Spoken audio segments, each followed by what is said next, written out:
ನಮಸ್ಕಾರ ಸ್ನೇಹಿತರೆ. ನಮ್ಮ ಮೂಳೆಗಳು ಆರೋಗ್ಯವಾಗಿರೋದಕ್ಕೆ, ಡೈಜೆಷನ್ ಇಂಪ್ರೂವ್ ಆಗೋದಕ್ಕೆ ಇವತ್ತೊಂದು ಸರಳವಾದ ರೆಮಿಡಿಯನ್ನು ತಿಳಿಸ್ತಾ ಇದ್ದೀನಿ. ಯಾರು ಪ್ರತಿನಿತ್ಯ ಹಾಲು ಕುಡಿತೀರಾ ಅವರು ಈ ರೀತಿ ನೀವು ಹಾಲನ್ನು ಪ್ರಿಪೇರ್ ಮಾಡ್ಕೊಂಡು ಕುಡಿದ್ರೆ ನಿಮ್ಮ ಮೂಳೆಗಳು ಚೆನ್ನಾಗಿರುತ್ತೆ, ಜೊತೆಗೆ ಡೈಜೆಷನ್ ಕೂಡ ಇಂಪ್ರೂವ್ ಆಗುತ್ತೆ, ಕಣ್ಣಿನ ಆರೋಗ್ಯಕ್ಕೂ ಕೂಡ ತುಂಬಾ ಒಳ್ಳೆಯದು ಸ್ನೇಹಿತರೆ.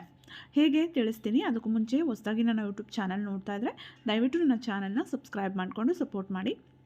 ವಿಡಿಯೋ ಇಷ್ಟ ಆಗಿದ್ರೆ ವಿಡಿಯೋವನ್ನು ಲೈಕ್ ಮಾಡಿ, ವಿಡಿಯೋವನ್ನು ಶೇರ್ ಮಾಡಿ. ಇವತ್ತು ತೋರಿಸ್ತಿರುವಂಥ ಈ ರೆಮಿಡಿ ತುಂಬ ಸರಳವಾಗಿದೆ, ಎಲ್ಲರೂ ಸೇವನೆ ಮಾಡ್ಬೋದು, ಮಕ್ಕಳು ಕೂಡ ಸೇವನೆ ಮಾಡ್ಬೋದು. ಅದರಲ್ಲೂ ವಯಸ್ಸಾದವರು, ಡೈಜೆಷನ್ ಪ್ರಾಬ್ಲಮ್ ಆಗ್ತಾಯಿದೆ, ಮೂಳೆಗಳಲ್ಲಿ ನೋವಿದೆ, ಸುಸ್ತಾಗ್ತಾ ಇದೆ, ಸೊ ಈ ರೀತಿ ಎಲ್ಲ ಸಮಸ್ಯೆ ಇರೋರು, ಕಣ್ಣಿನ ಸಮಸ್ಯೆ ಇರೋರು ಎಲ್ಲರೂ ಇದನ್ನು ಸೇವನೆ ಮಾಡ್ಬೋದು. ತುಂಬಾ ಒಳ್ಳೆಯದು. ಇದಕ್ಕೆ ಬೇಕಾಗಿರುವಂತಹ ಇಂಗ್ರೀಡಿಯೆಂಟ್ಸ್ ಏನಂದರೆ ಸೋಂಪು ಬೇಕಾಗುತ್ತೆ, ಕಲ್ಲು ಸಕ್ಕರೆ, ಗಸಗಸೆ ಮತ್ತು ಶುಂಠಿ, ಒಣ ಶುಂಠಿಯನ್ನು ತೊಗೊಂಡಿದ್ದೀನಿ. ಕಲ್ಲು ಸಕ್ಕರೆ ಯಾರು ಮಧುಮೇಹ ಇರುತ್ತೋ ಅವ್ರು ಬಳಸೋದು ಬೇಡ, ಅವ್ರು ಬಿಟ್ಟು ಎಲ್ಲರೂ ಇದನ್ನು ಬಳಸ್ಬೋದು.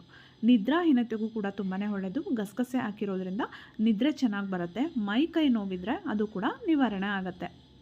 ಸೊ ಈ ಇಷ್ಟು ಪದಾರ್ಥಗಳು ಬೇಕು. ಮೊದಲು ಹಾಲನ್ನು ನಾವು ಬಿಸಿ ಮಾಡ್ಕೋಬೇಕು. ಹಾಲನ್ನು ಚೆನ್ನಾಗಿ ನಾವು ಬಿಸಿ ಮಾಡ್ಕೊಂಡಿದ ನಂತರ ಇದಕ್ಕೆ ಸ್ವಲ್ಪ ಪ್ರಮಾಣದಲ್ಲಿ ಒಣ ಶುಂಠಿಯನ್ನು ಹಾಕ್ಕೊಳ್ತಾ ಇದ್ದೀನಿ.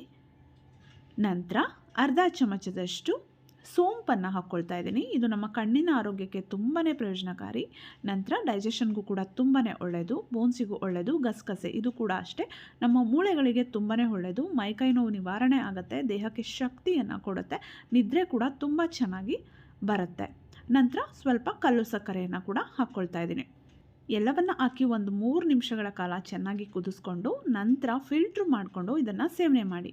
ಬೆಳಗ್ಗೆ, ಸಂಜೆ ಅಥವಾ ರಾತ್ರಿ ಸಮಯದಲ್ಲೂ ಕೂಡ ಇದನ್ನು ಸೇವನೆ ಮಾಡ್ಬೋದು. ಹಾಲಲ್ಲೂ ಕೂಡ ಕ್ಯಾಲ್ಶಿಯಂ ಇರುತ್ತೆ, ಅದರಿಂದ ನಿಮ್ಮ ಒಂದು ಮೂಳೆಗಳ ಆರೋಗ್ಯಕ್ಕೆ ತುಂಬಾ ಒಳ್ಳೆಯದು. ಎಲ್ಲ ವಯಸ್ಸಿನವರು ಸೇವನೆ ಮಾಡ್ಬೋದು, ತುಂಬ ಒಳ್ಳೆ ಎನರ್ಜಿ ಸಿಗುತ್ತೆ. ತುಂಬ ಡೈಜೆಷನ್ ಪ್ರಾಬ್ಲಮ್ ತುಂಬ ಜನಕ್ಕೆ ಆಗ್ತಾ ಇರುತ್ತೆ, ಅದರಿಂದ ಮಲಬದ್ಧತೆ ಅಂತಹ ಸಮಸ್ಯೆ ಕೂಡ ಇರುತ್ತೆ. ಸೊ ಅದೆಲ್ಲ ನಿವಾರಣೆಗೆ ಇದು ಸಿಂಪಲ್ ಆಗಿದೆ. ಕಾಫಿ, ಟೀ ಅಥವಾ ಬೇರೆ ಹೊರಗಡೆ ಸಿಗುವಂತಹ ಬೂಸ್ಟು, ಹಾರ್ಲಿಕ್ಸು ಇದೆಲ್ಲ ಕುಡಿದು ಆರೋಗ್ಯ ಹಾಳು ಮಾಡ್ಕೊಳ್ಳೋದಕ್ಕಿಂತ ಈ ಸಿಂಪಲ್ ರೆಮಿಡಿಯನ್ನು ಟ್ರೈ ಮಾಡಿ. ನಿಮ್ಮ ಆರೋಗ್ಯಕ್ಕೂ ತುಂಬಾ ಒಳ್ಳೆಯದು, ಜೊತೆಗೆ ಎಲ್ಲ ಇಂಗ್ರೀಡಿಯೆಂಟ್ಸು ಮನೆಯಲ್ಲೇ ಇರುತ್ತೆ, ಸೊ ಯಾವುದೇ ಖರ್ಚು ಕೂಡ ಇರೋದಿಲ್ಲ.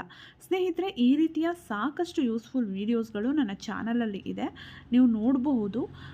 ತುಂಬ ಒಳ್ಳೆ ಬೆನಿಫಿಟ್ ಸಿಗುತ್ತೆ ನನ್ನ ವೀಡಿಯೋಸ್ಗಳಿಂದ ನಿಮಗೆ. ಸೊ ಕಲ್ಲು ಸಕ್ಕರೆನೇ ಹಾಕಿದ್ದೀನಿ ಅಲ್ವಾ, ಯಾರಿಗೆ ಡಯಾಬಿಟೀಸ್ ಇರುತ್ತೆ ಅಂಥವರು ನೀವು ಕಲ್ಲು ಸಕ್ಕರೆನೇ ಹಾಕ್ಕೊಳ್ಳದೆ ಹಾಗೆ ಕುಡಿಬೋದು, ಇಲ್ಲ ಸ್ವಲ್ಪ ಪ್ರಮಾಣದಲ್ಲಿ ಹಾಕ್ಕೊಳ್ಬೋದು. ಜೊತೆಗೆ ಈ ರೆಮಿಡಿಯಿಂದ ಪದೇ ಪದೇ ಒಣ ಕೆಮ್ಮೆಲ್ಲ ಬರುತ್ತೆ ನೋಡಿ, ಅಂಥವ್ರಿಗೂ ಕೂಡ ಈ ರೆಮಿಡಿ ತುಂಬಾ ಚೆನ್ನಾಗಿ ಸೂಟ್ ಆಗುತ್ತೆ. ಒಣ ಕೆಮ್ಮು ಬರೋರು ಕೂಡ ಇದನ್ನು ಟ್ರೈ ಮಾಡ್ಬೋದು. ಟ್ರೈ ಮಾಡಿ ರಿಸಲ್ಟನ್ನು ತಿಳಿಸಿ. ವಿಡಿಯೋವನ್ನು ಹೀಗೆ ನೋಡ್ತಾ ಇರಿ, ಸಪೋರ್ಟ್ ಮಾಡ್ತಾಯಿರಿ. ನನ್ನ ಚಾನಲಲ್ಲಿ ಸಾಕಷ್ಟು ಯೋಗ ಮುದ್ರೆಗಳು, ಯೋಗಾಸನದ ವೀಡಿಯೋಸು, ಮತ್ತೇನು ಪ್ರಾಣಾಯಾಮ ಇರ್ಬೋದು, ಧ್ಯಾನ ಇರ್ಬೋದು, ಜೊತೆಗೆ ಸರಳವಾದ ಮಸಾಜಸ್ಸು, ಆಕ್ಯುಪ್ರೆಷರ್ ಪಾಯಿಂಟ್ಸ್ನ ನಾನು ಸುಮಾರು ವೀಡಿಯೋಸ್ಗಳಲ್ಲಿ ಸುಮಾರು ಪಾಯಿಂಟ್ಸನ್ನು ತಿಳಿಸಿದ್ದೀನಿ. ಎಲ್ಲ ರೀತಿಯ ವೀಡಿಯೋಸ್ಗಳು ಸಿಗುತ್ತೆ, ನೋಡಿ ಯೂಸ್ ಆಗುತ್ತೆ. ಮತ್ತೆ ಭೇಟಿಯಾಗೋಣ. Thank you.